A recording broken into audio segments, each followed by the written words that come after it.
The Tzeentch has decided to bring in his forces in this final game in the best of 3 versus Bretonnia, who will defend the realm and their honor for the lady. Lewin has decided to come on out.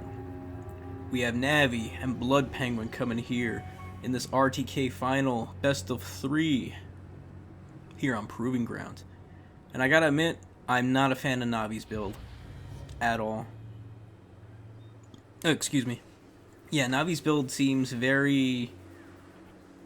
I would say it's quite inefficient, and I don't think Navi really knew what he was doing with the build. I really don't like this build at all. To me, this makes no sense in terms of build. So what we got here is a Zangors, some Marauders, a Chosen, 2 heroes, the Caster, who's on a disc, which you really don't ever see on the disc, and for good reason. You don't need him on the disc. So with the Skull of Catan, Final Transmutation, you can get the Sorcerer for at least 1,000 in reserve, cheap. You can get them as soon as you need them. 1,000's not cheap, but for a caster that's gonna get on average triple its value, that's pretty cheap. You could even risk it going on foot to make him even cheaper, but I don't think it's really necessary. I think the speed is pretty much on point, especially when you get the Skull of Catan, which even nerfed is still pretty insane. Then you have the Chaos Lord and the Exalted Hero, and the Exalted Hero has the book, the Gambler's Book, as I call it. And the Chaos Lord, they both have Colossal Strike, so, which is a bit weird. And for those who don't know, Tzeentch hands down has to be the best anti-large monster killing faction in the game. That would be my guess. To me, they are. There's no faction I think has more anti-large options and better at doing it than any other faction. From their Chaos Warriors with Halberds to the Severed Claw to Screamers and even their Chaos Lord right here. Soul Grinder, even though Soul Grinder got nerfed, quote unquote nerfed or just reverted back. They just have so many options. So many great options with dealing with large targets, it's insane. Probably the worst matchup for Ogres. And if they're the worst matchup for... Ogres, this is the worst matchup. And I think Bretonnia too, because Bretonnia relies on their heavy, large cav and their large flying units. As a matter of fact, Bretonnia is kind of losing this right now with Lewin getting his butt kicked. But I like Lewin here because he has that 40% missile and spell resistance, on top of having a ward save. On top of having his own spell resistance as well. So you're looking at upwards to maybe, let's see, depending on, my guess would be 25, maybe 15 missile and spell resist. It's hard to tell right now, but someone correct me if I'm wrong. So if you're trying to use Final Trans or Spirit Leech on him, it's not going to work. If you're trying to combat him, he also has this item that gives a minus 24 melee defense for all, and 30 armor, basically armor sundering. 30 armor to any enemies around him for, I think it's around damn near 30 seconds. Maybe it's 20, I'm not sure. And it's pretty damn good. And if he doesn't kill Lewin here, which he's not doing, and instead Lewin is going to the ground, which is absolute genius, these Grails are actually going to provide plenty of support. So not only that, to finish off the Pegasus Knights, they have to deal with the Grail Knights. And on top of that, getting healed, and Lewin's still not dead. So this is all very well dubbed like BloodPenguin. And this is the best of 3, so neither players are fools when it comes to this. And BloodPenguin has definitely proven himself at the end of the game. Good Searing Doom, though. Great Searing Doom, actually. Which might actually turn the tide of this, because right now it was a 4v3. Now it's probably going to just be a 4v2. Lewin being there. But no, just the Pegasus' lead, Pegasi lead. And there's still Lewin, a Paladin, and the Grails. Foot Squires coming in, I believe, or those swordsmen. They look like swordsmen. And yeah, this is pretty much the fate of the universe right here. The fate of the world, the apocalypse. This fight right here, nothing else really matters. 11 to 17 units in favor of Bretonnia / BloodPenguin. And Navi is just throwing everything he can into this ground force right here. Another Searing Doom, not bad, forcing the Grails to get out of there so he can actually take this fight pretty well. Pegasus Knights are coming back. And then last thing you want to see, I think a Final Trans actually would have been far better than a Searing Doom at that point.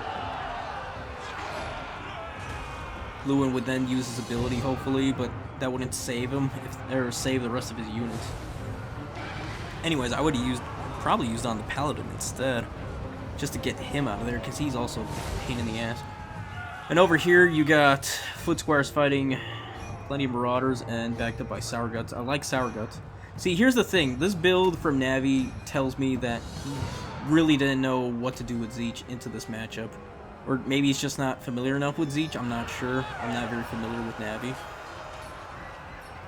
And this is my first time hosting RTK. But back to my point, I think his army should have consisted of just Marauders with spears and blue horrors.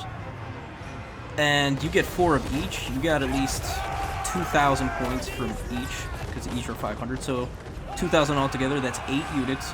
You get the hero, so that's around like 1,000, close to it. You can put your sorcerer on a horse and just do Searing Doom and Final Trans. That's at least 1,100 in reserve, maybe 1,000 if you just want to go Searing Doom, which I think would have been better. I really don't like Final Trans here. For Lewin, for the healing, which does counteract it, but I think Searing Doom does more damage overall once they're all clumped up. And yeah, you know you're gonna get hit with their blood. Back to what I would have in the main. So you got the Marauders, the Blues, you got the Lord, the hero. You could even go with Hellbreast as well, because that's 1350, and that's close to, I want to say close to like 7,300, maybe 8,700, somewhere around there. Some change if you want to throw in some extra stuff. You have the hero, you have the Sorcerer Reserve, some Furies, some Screamers, because you know there's gonna be a lot of stuff. The Centaurs of Tzeentch, Zangors, maybe a few Marauders. Oh no, you could also do Severclaw. I forgot. Yeah, you could also do Severclaw if you wanted to. In the main, if you really like to, instead of having the hero, I would probably just do. Yeah, instead of the hero, I would just go Severclaw. Yeah, instead of Exalted Hero, I would go Severclaw. All you have to worry about is Pegasus Knights in the air, trying to snipe your Lord. Cool. Put him on the ground. Put him next to the Severclaw. Easy. Lewin can't beat him. Pegasus Knights can't beat him. You can use Change or Die on, yeah, that army wide ability, not army wide, but in that little clump that they're going to jump on. And then bring in your Final Transmutation caster from reserve once you know they've used the ability, or to distract her in the middle of a fight. And bam. Just gun them down. Sour Guts are great because if the Grail Knights or anything jump on them, they're going to pay the price because they do massive damage to armor units. And that's how I would have built this army. And that's what I'm saying. To me, it didn't make sense to not have a bunch of spears and blues, because BloodPenguin definitely brought what I thought Bretonnia would bring. It was between Lewin or the Lady, maybe some hero, and yeah, that's gonna be GG. No Chaos Lord, no win here for sure. He's down so many units, and the rest are gonna crumble or run away soon enough. But yeah, BloodPenguin brought what I thought he would bring. Just a bunch of peasants, foot squires, the works.